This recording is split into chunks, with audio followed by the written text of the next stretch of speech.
Call it COVID complicated. Attending Christmas Mass this year requires extra planning for parishes and the faithful. As Kathy Harrington discovered, different parishes are taking different approaches to this year's challenges. There's no manual for this, so I think we're all looking online and seeing what's the best idea, best practice. Father Jack SHEAFFER sums it up well. Our celebration of the Mass is always the same, based on the Bible, following the liturgical year, and our beliefs are explained in the Catechism. But this year, there are many different ways to celebrate the birth of our Lord.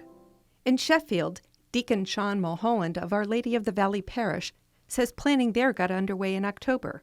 With church seating limited to 42 people, parishioners first signed up for their preferred Mass, and then were given tickets. However, even those plans depend on the latest COVID numbers. But all 4 Masses can be seen live online. With a church COVID capacity of about 125 and 145 in the school gym, St. Thomas the Apostle Parish in West Springfield made big plans.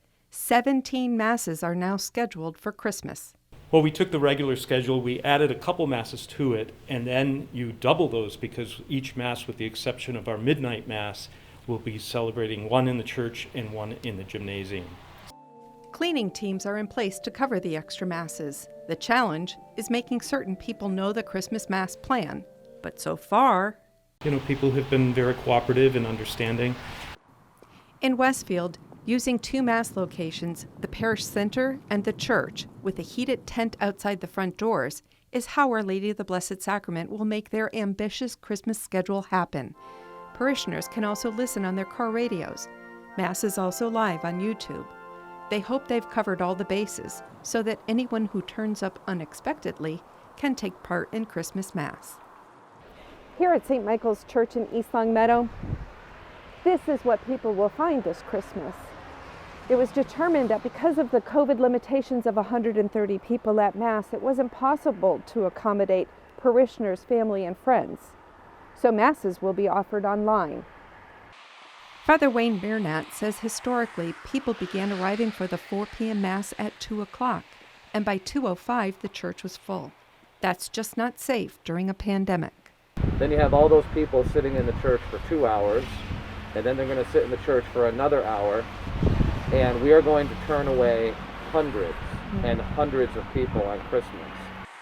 Biernat says with the restrictions, trying to have an in-person Mass just didn't make sense for this parish.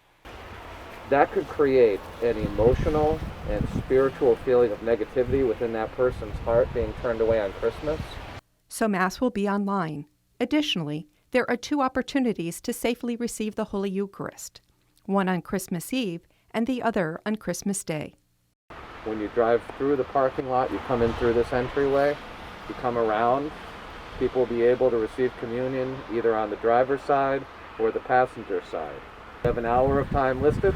We will stay there as long as people need to come through.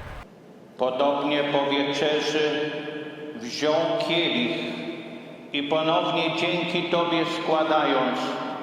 Reservations are especially important if you are seeking Mass in another language. There will be 7 Christmas Masses at the Basilica of St. Stanislaus, Bishop and Martyr in Chicopee, but only 2 in Polish at midnight and then 9 on Christmas morning, and a limit of 160 people in attendance. The Catholic Collaborative in Holyoke plans 8 Christmas Masses between St. Jerome and Immaculate Conception, 1 bilingual and 3 in Spanish, and seating is limited. For Reel to Reel, I'm Kathy Harrington. If you're planning to attend Christmas Mass, you'll want to check on your parish's plan to manage crowds safely.